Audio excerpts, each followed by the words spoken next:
Detroit is a city of warriors, but they're fighting against messed up schools, public education. They're fighting against the blight in the communities, right? The vacant, abandoned houses in the communities. They're fighting against, street lights being, there's just so many fights going on in Detroit that activists were like, Bernadette, so many of the social service agencies and so many of the activist groups are just overwhelmed. They're at capacity. And what my book is saying is Grandpa Brown and Marisha, they work hard too. But because of these racist policies, it undermined their ability for intergenerational wealth accumulation. And that's why they don't have as much money as you. It's because of structural injustice.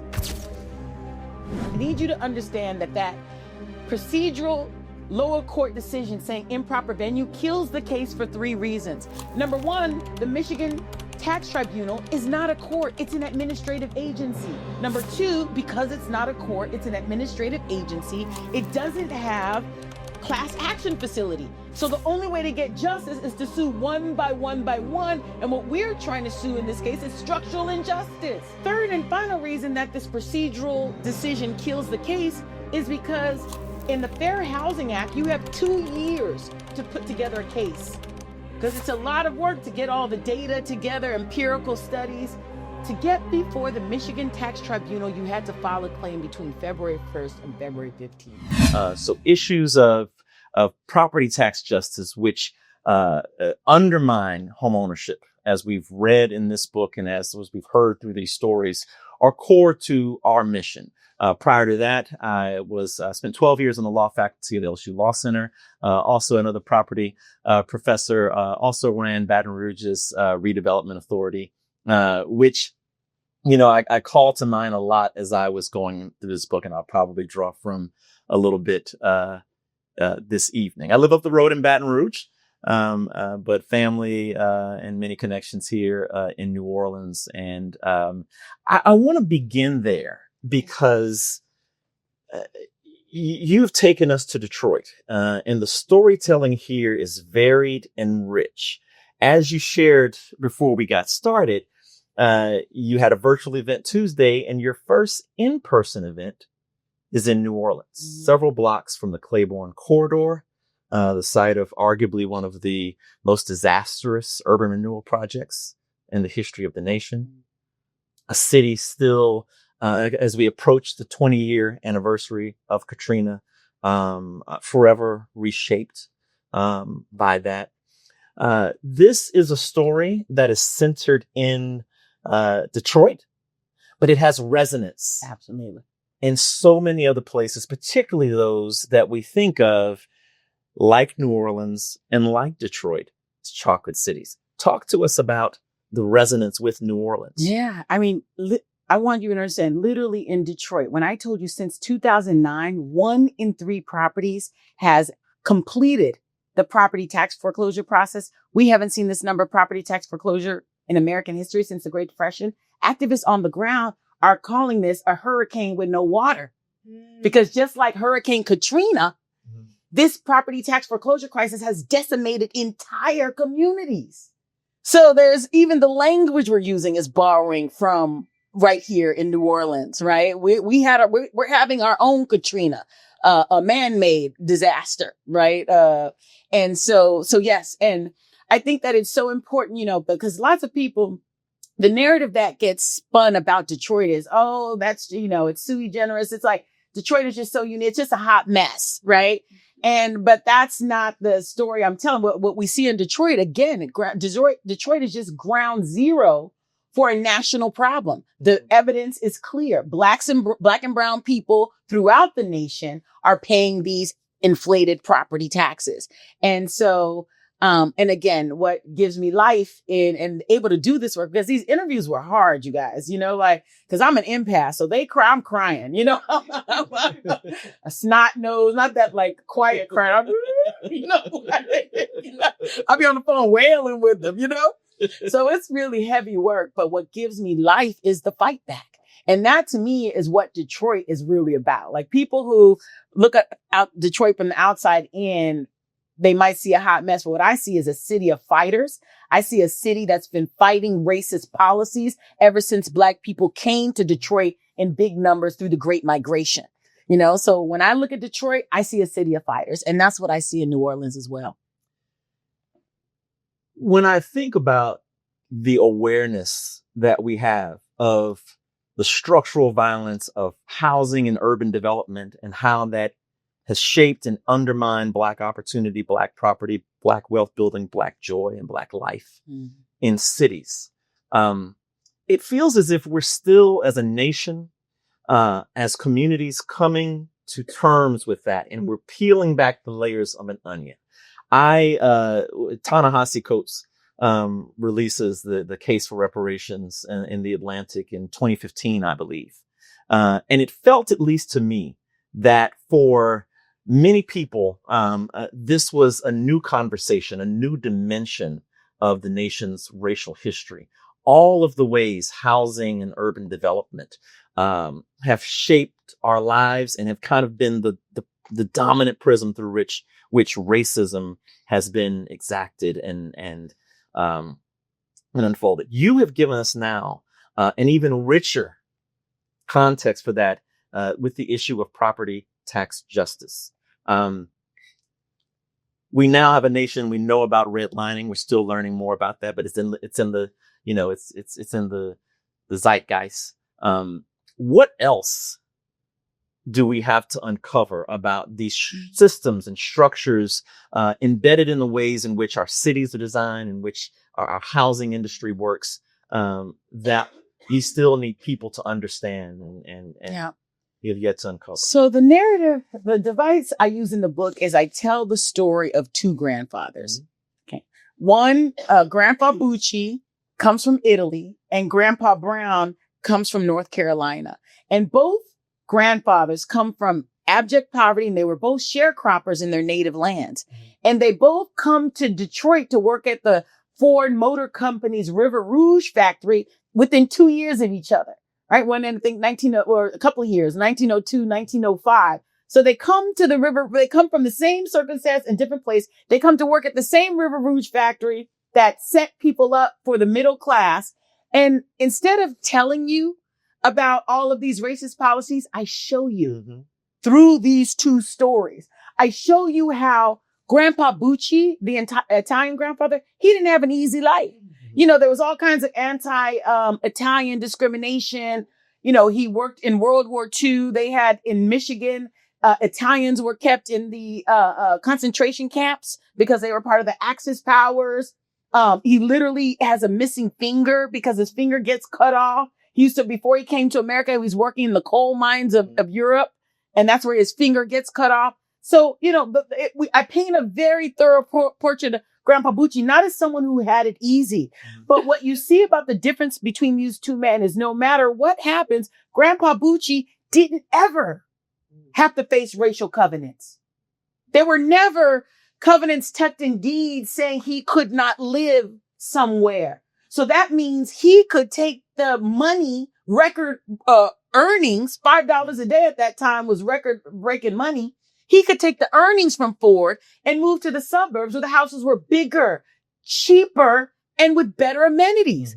Guess what? Grandpa Brown couldn't follow Grandpa Bucci to the suburbs because of racial covenants that disallowed him from living there. Although Grandpa Bucci didn't have it easy, he never had to deal with redlining, where that literally marked Black communities with a red line, saying that they were declaring that they were a high risk and that banks shouldn't invest in these particular communities. And so, of course, communities, when they're starved of investment, become blighted and deteriorated, right? That's the design. That's what happens with redlining. And redlining literally makes Black people pariahs. Our very presence, because of redlining, is enough to reduce property values. So although Grandpa Bucci had it hard, he never had to deal with his community being redlined. Although Grandpa Bucci had it hard, he never had to deal with his community being with block busting, which is when real estate intermediaries came in, and as soon as Blacks came into the community, they would tell the whites, the Blacks are coming, you got to hurry up and sell. And it's not like they hated black people. It's because of redlining. The actual presence of blacks would actually reduce their home values because of redlining. So they didn't even have to hate black people to want to hurry up and move because the racist policies made it make sense. So of course they moved. And so Grandpa Bucci let me finish with blockbusting. So then white people move, and then the intermediaries sell the house to black people at inflated rate. So Grandpa Bucci again had it hard, but he never had to experience blockbusting. And again, with these illegally inflated property taxes, we're going to be here a long time if I went through all of the racist policies, but this latest iteration of these illegally inflated property taxes, I need everybody in the room and who reads the book to understand this is just the latest chapter in a longer history of racist policies. And so when you see these two grandfathers and you see that, and again, I'm not telling you, I'm showing you, recording their lives and see where their grandchildren end up. Grandpa Bucci's grandchild, Robert Ficano, still lives in the house that he inherited from Grandpa Bucci. The house is worth about $300,000. And I asked Robert, why do you live there? Because I don't have to pay a note on it. Why wouldn't I live there?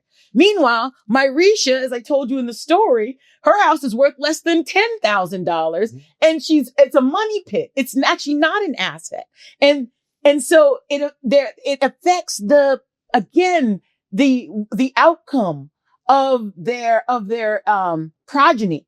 And the last thing I'll say is to say that then we have on top of all of this, these narratives of hard work, right? Right? So Grandpa Bucci and Robert have what they have because they work hard. And what my book is saying is Grandpa Brown and Myrisha, they work hard too. But because of these racist policies, it undermined their ability for intergenerational wealth accumulation. And that's why they don't have as much money as you. Not because they're lazy, not because they're criminal, not because they're welfare queens, not because of any of these narratives of personal irresponsibility. It's because of racist policies. It's because of structural injustice.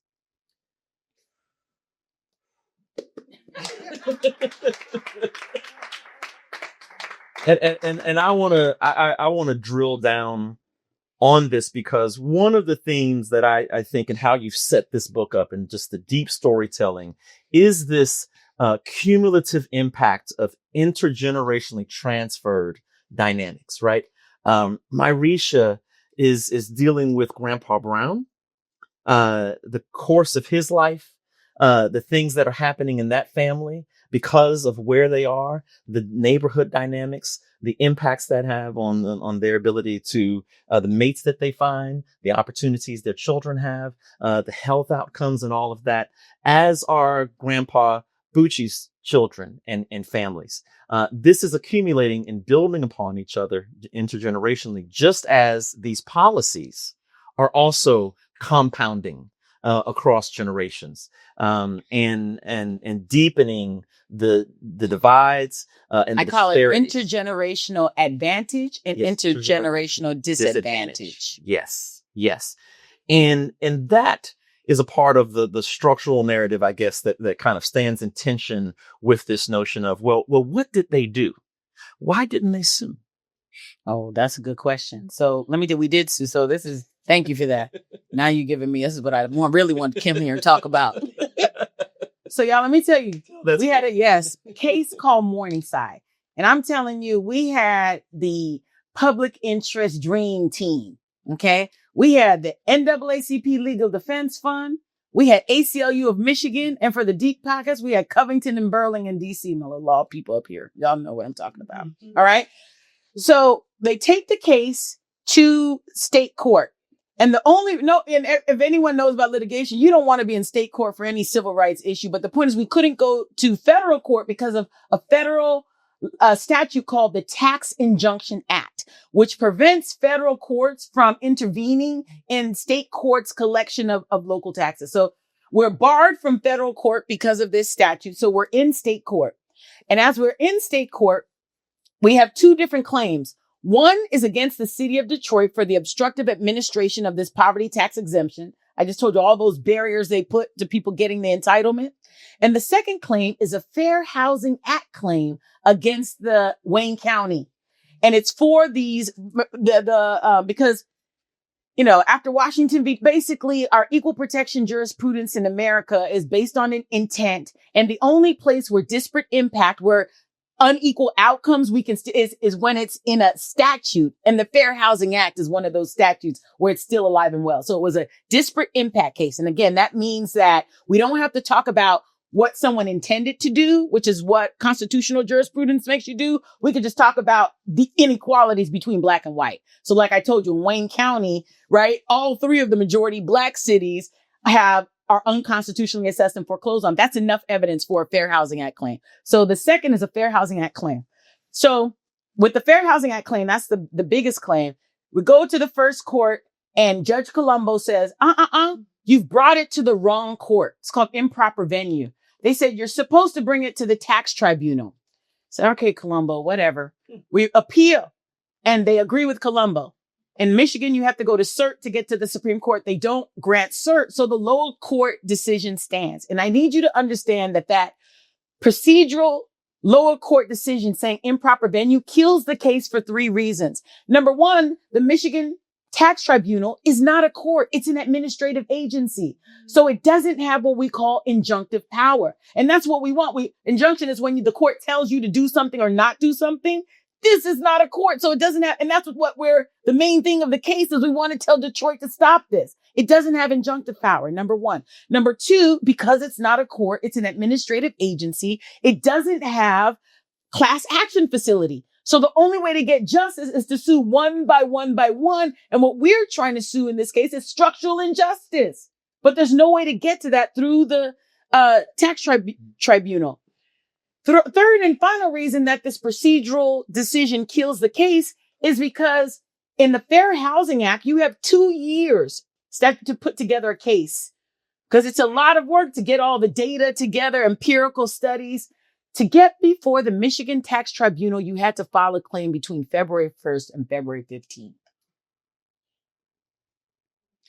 So again, I'm a law professor and we teach our law students, we're doing a bad job, y'all. You left us, but the law professors in the room, we teach our students, there's an injustice. You take it to court, you fix it up. We don't teach them about these instances where procedural barriers prevent substantive justice. We're doing them a crime because this is not an anomaly.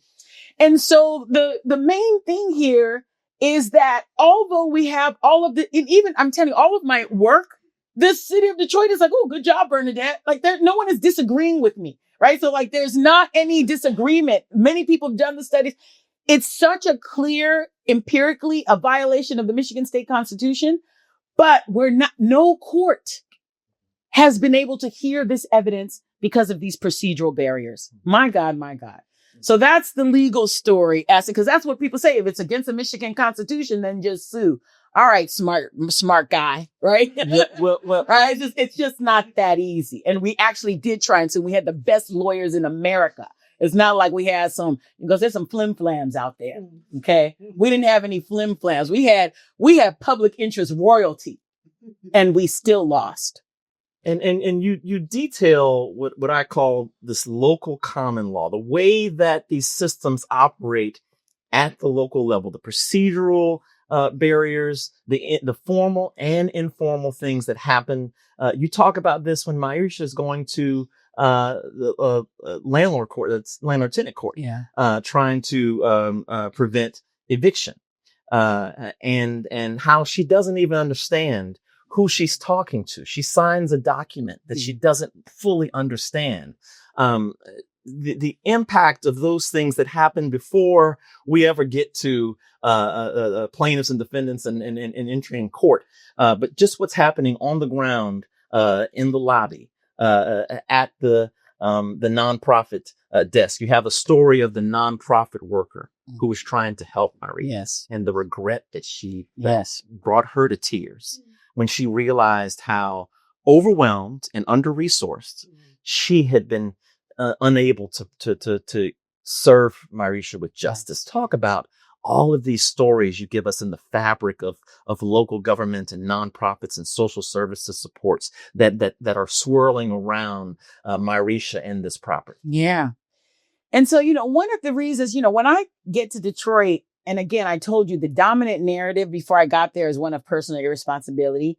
And again, what I tried to get across in the story, and I want everyone, because that to really understand is these narratives are not just being hoisted upon the affected populations. They're being internalized, right? People are beating themselves up, blaming themselves. It is my fault, right? And guess what shame does? Shame immobilizes you. And and so when I first get to Detroit, that's the dominant narrative. It is one of personal responsibility. And it's not just in the property tax space. You see this anywhere you deal with vulnerable populations. So it's this narrative happening. And, we really just have to do the work to say, well, let me back up and just say, for one of the activists, let me tell you about Sarita. Trying to tell which of the many stories I want to go. Let me tell you about my friend Sarita. She is a community development activist. And she was just telling me, like, why didn't we get to this issue earlier, right? Of all this property tax injustice, because I just told you 1 in 3 homes. So it's not like it's quiet. Yeah. You know what I mean? Like everybody knows what's going on, but what prevented people from acting is because there's so many other issues going on in Detroit. Yeah. So it's not like people aren't fighting. Detroit is a city of warriors, but they're fighting against the messed up schools, public education. Kids can't even, there's low literacy. They're fighting against the blight in the communities, right? The vacant, abandoned houses in the communities, right? They're fighting against, street lights being, there's just so many fights going on in Detroit that activists were like, Bernadette, like this, we saw what was happening, but we just had our hands full, right? Because so many of the social, as you pointed out, so many of the social service agencies and so many of the activist groups are just overwhelmed. They're at capacity, operating at beyond capacity. When you operate beyond capacity, lots of balls drop. Lots of balls drop from Myrisha. Lots of balls dropped in terms of the fight back starting on this particular issue because, again, this narrative was in place and people had other things to do. So, when we have our warriors under-resourced, like that can do great harm, right? Because then that's who was supposed to come in and fix this thing up. But if they're fixing up 10, 12 other things, then the injustice is just going to exist. It's going to persist, right? And I'll say one more thing is that I tell my students this, I teach, race and the law. And I say, the number one thing I tell my students is I said, let me tell you how any injustice persists. There is one way and one way only injustice persists. And that is when it becomes normalized. When it becomes normal, that's the moment where that injustice is because when it becomes normal, then, and that's what happened in Detroit. It doesn't seem normal to you because you're not living in that water. But when you're living in Detroit and all these homes are being foreclosed upon, it somehow became normal, right? And so when things become normal, it's hard to fight against it because it's just the way things are. And so part of the work of those of us who love justice and those of us who love racial justice more specifically is to shake it up, is to denormalize. Right? Is to move things away from it being normal. That's the work we're doing, is to make it not normal, right? Is to decenter it. And that's the work we do to make sure to kind of bring these walls down. There's so much I want to capture, and I want to pivot just a bit. Are you drinking your box? I am. I'm drinking my box. Can I have another box for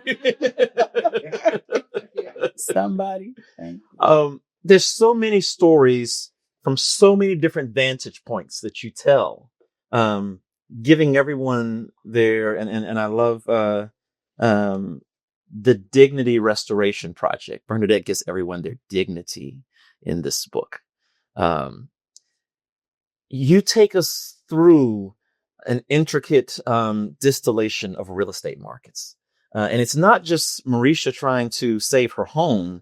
It's the people who are buying up these properties, trying to make a buck, trying not to be slumlords, some of them not trying very hard. And all of the challenges with those who try to, with good intentions or not so good intentions, participate in these market dynamics that this collapse of policy has set up. And I like that you take us through that and give us not just the personal story, but also an understanding of the real estate markets and what's happening in Detroit during this time and how that's impacting what's happening to Marisha and the others. Talk to us about the investors and the land banks and the auctions and all of these systems and all of the participants who also think they're good actors. They're trying to help the cities, some of them in good faith, maybe not all. Talk to us about that. So I always say, if you want to get to the bottom of any problem, I tell my nieces, in your love life and wherever you are, whatever part of your life, you want to get to the bottom of the problem, follow the money. Okay. Follow the money. And that's going to tell you a lot. And so that's what the book does, is it follows the money. And it's saying someone's profiting from all of this. Who's profiting? Because it's clearly not the city of Detroit. That's what most people would think. Like, it's the city of Detroit that's profiting. No, they're losing. Why are they losing? Number one, property taxes aren't even a big, it's much lower than other cities. Number two, in terms of their budget. Number two, when you foreclose on a home, you're actually making the value of the next home go down. That's what the empirical evidence says. And so you're collecting less property taxes and the neighborhoods become blighted. There's vacant lands. It's, on a both emotional and financial tax foreclosure is a net loss for the city of Detroit. So it's not the city of Detroit making money. So who in the world is making money? Well, the biggest money maker, and this is the big reveal in the book. I don't know if I should be telling it. They need to read the book. They need to read the book. Okay. You can give a high level. High level. All right. The big reveal in the book. I guess since they came, right? Yeah. All right. Because as I will tell you, the storytelling, and let me just interject quickly. Rest assured, this is an easy read because the narrative is so compelling, and you will get so into these stories. And because protecting the identities of people, we don't have pictures, but I can see these homes in my mind. I can see Marisha. I can see these actors. And you do that so well that even giving a little bit away, still, the journey's better than the destination. That's what I'll say. All right. Well, you're so eloquent. Yeah, I'll give it away. Sorry. Yeah, I'm also in that time of life, so forgive me. The women will understand what's happening here. All right. So the big reveal is that who's making money? The biggest money maker is Wayne County, right? So let me explain to you what happens. Detroit, after the mortgage foreclosure crisis, they go through the largest municipal bankruptcy in U.S. history. So everyone knows about Detroit's bankruptcy. But what folks don't know about is Wayne County and let me say this. Detroit goes through bankruptcy and gets taken over by an emergency manager, right? If you're into this area, everybody knows about that. But what people don't know is that Wayne County was also at the same time in a financial emergency and at the brink of bankruptcy and at the brink of getting taken over by an emergency manager. How do they save themselves? They save themselves through something called the Delinquent Tax Revolving Fund. The money in that fund. Where does that money come from? That money comes from delinquent taxes from Detroit. So anytime you have a delinquent tax, it's the county that then the city transfers the debt to the county, and the county does a couple of things. Number one, they put an 18% interest penalty on the debt, which is a racist policy in and of itself. Why? Because when you put an 18% interest penalty, that assumes I have the money and I just don't want to pay it. If I don't have the money, putting an 18% interest penalty is just making me further in the hole. Right? And so that 18% interest penalty, along with all of the funds they got from selling the homes in tax foreclosure, all of that money goes into the delinquent tax revolving fund. And they use that money to cover their budget deficit and save themselves from bankruptcy and emergency management. All right. So that's part of the reveal. But there are lots of other money makers. But that Maine County is the biggest money maker. But there's lots of other money makers. There's people buying up thousands of properties at a time, right? There's people from a whole thing, I don't know what happened or what it was about, but Argentinians. A lot of Argentinians coming for I don't know what's up with that, and there was, people from other countries, from the suburbs. Everyone is kind of, even local Detroiters who are then being overtaxed themselves, but then also profiting at the same time. So there's a big array of people who are actually making money from all of this. But again, the biggest money maker of this whole thing was Wayne County. And some of them aren't even making money, as you describe. I mean, the Argentinians start losing money. Oh, yeah. Yeah. They walk away. That's right. And Marisha has more insult to injury that her house is once again vacant. That's right. That's exactly right. Kept from her. A lot of people think they're going to make money, right? Because there's this narrative about Detroit's revival and everyone's running to Detroit. And when they get there and find that the houses are not in good shape because of what, y'all? Redlining, right? Because when you come to a redline community, the houses need a lot of home repair because they've been deprived throughout the year of the maintenance because there was no money for maintenance. They couldn't get the investor, couldn't get the home loan. They can't access the capital market. Yeah. So when they get there and they find that these houses, it's not the dream they were sold, that these houses actually need a lot of work, they have two options. They have three options. They can either invest the money and bring the houses up to code. They're not willing to do that. A lot of them. There was one in the book who was. Yeah. So I show you a little bit of everybody. I'm not making any bad guys.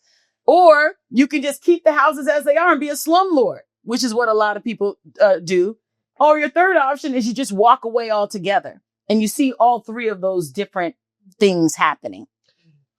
Can we double click just a little bit into the slumlord issue? Because Marisha is smart. And she realizes if it's not going to be my house and I can still live here, I'm going to have some dignity. And so I'm going to require that these repairs be made before I pay rent.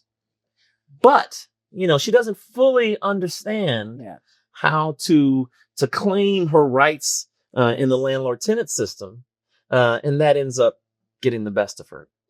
Again, trying to navigate all of these bureaucracies in the quest for dignity, is a recurring theme here, and you give us the multiplicity of layers that one has to find themselves, find their way through in order to get some justice. Yeah. Absolutely. I want to ask you a very basic point. You've talked about it in the beginning. This is plundered. It does not say how structural racism undermines Black homeownership. Oh, yes. It says how racist policy That's undermine homeownership. a good point. Yep. Big point. And so that one, Ibram Kendi, is, so we talked about this on Tuesday when I was with, so a lot of you, what normally we use is the word structural racism, systemic racism, right? Institutional racism. Those terms are, to me,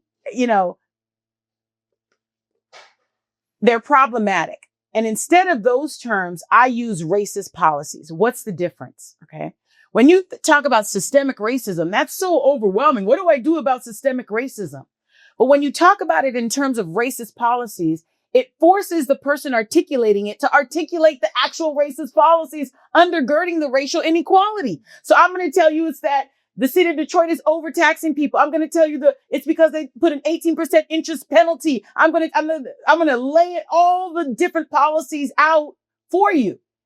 And guess what? Now that puts people in a position of empowerment because now we know what we need, the work that's before us. We need to disassemble these policies.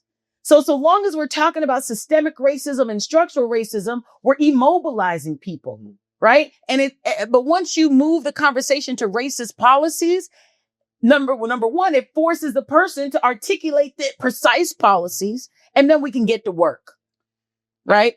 And it's just, when you talk about racist policies, it's more accessible to everyday people, right? Talking about systemic racism is so inaccessible. What do you do about that?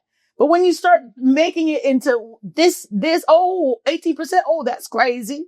I get that. It makes it accessible. So again, I was convinced of this, and I have to really give credit to Ibram Kendi, that stamped from the beginning. It's probably the best book on race in the last 10 years, period, hands down.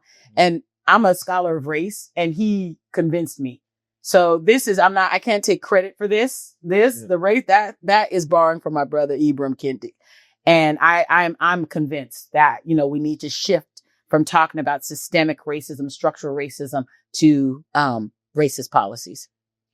So the 18% interest penalty applies throughout the state of Michigan, not just to the Black communities in Michigan.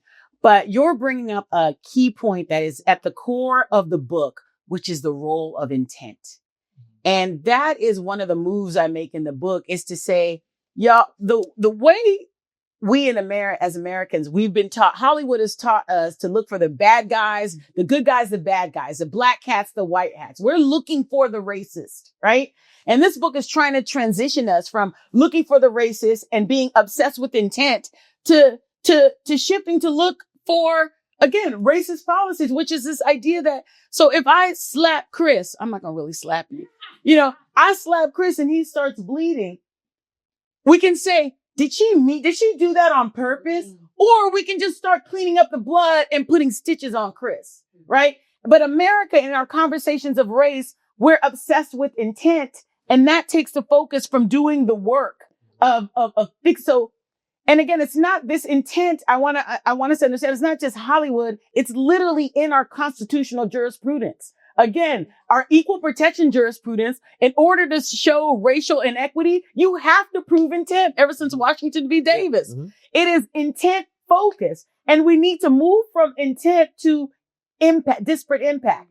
I don't care. So let me make this super clear. If you can hear this, I don't care whether someone meant to do something or not. All I care is that it's producing racial inequity. Okay? Whether you meant to do it or not, I don't care. It's producing racial inequity. That's what we need to focus on, is the racial inequity and fixing the racial inequity. But the way we talk about, again, in common parlance, in our constitutional jurisprudence, intent is, our society is obsessed with intent when it comes to race, and we need to shift. We really do need, and I'm not saying, and some people take my argument, because I make this argument a lot. Oh, there's no bad people. No. Yes, there are bad people. Okay. There are people with bad intentions. Yes. But I'm just saying, let's focus on not whether they meant to do it, but whether or not it's producing racial inequity. You see that in the book, how, again, not only are these houses deteriorated because of the lack of investment, because of redlining, but they're also deteriorating because we're being the taxes are illegally inflated, and that's money we could have been using to repair the houses. And you see that Myrisha's story. And again, I don't tell you that, I show you, because you see how she's just, trying to invest her money in, but then she's got to put the money to taxes, and she's trying to do the rehab, but she's got to pay these taxes. She gets behind on the rehab taxes. So that's exactly the story. I know we're out of time, 7:30. Yes. Oh, I'm sorry. I didn't even finish that law story. Thank you. So that was the Fair Housing Act claim. I left you depressed. Let me leave you with hope. The second claim, remember I told you the obstructive administration of the poverty tax exemption? I never talked about how that one ended. That one we won. And so that one we won. And that one we settled. Now the city of Detroit has made drastic changes to make that more accessible. Not only has Detroit made drastic changes, but the state of Michigan has copied those changes, and those changes are now available throughout the entire state of Michigan. So that's a good, powerful story, happy story, good story. Half of the lawsuit doesn't work. So we don't get to deal with the racial inequity, but the poverty tax exemption, now people who are poor actually have access. And now, we do organizing, and we have resources where anybody who has qualifies for poverty tax exemption, we have a series of programs where we can get their property tax debt to zero. So that is, let's end with the hope and that didn't just happen, y'all. That was through organizing. Before I went to law school, I was an organizer in South Central. So we're out there we are organizing, right? We are building power with community. And that's how that happens. That doesn't just, nobody gave us anything, It was a hard scrabble, fought for. And so for the people, like all those thousands of people lost their homes, there's no comeback. Well, that's the other hope. Where's it? Come on, assistant. Yeah. That's it. Come on, assistant. That was you. Vanna White. Come on, girl. That's the hope. That for those people, that's who we're trying to find something for. Is those people who, because right now, if you already lost your home, that's who we're dealing with. But if you are currently in your home, we have programs to help you. But what about the people who already lost their home for property tax that weren't supposed to be paying? That's Dignity Restoration Project. Yeah. Rarely do we have such an excellently written work by someone who's in the trenches and telling us stories, not just of critiques of what should be, but what she actually did and is doing. Everyone. Brilliant. Yeah. Come with that. Thank you. Pick up one of these for a friend. Yes. Thank you, everyone.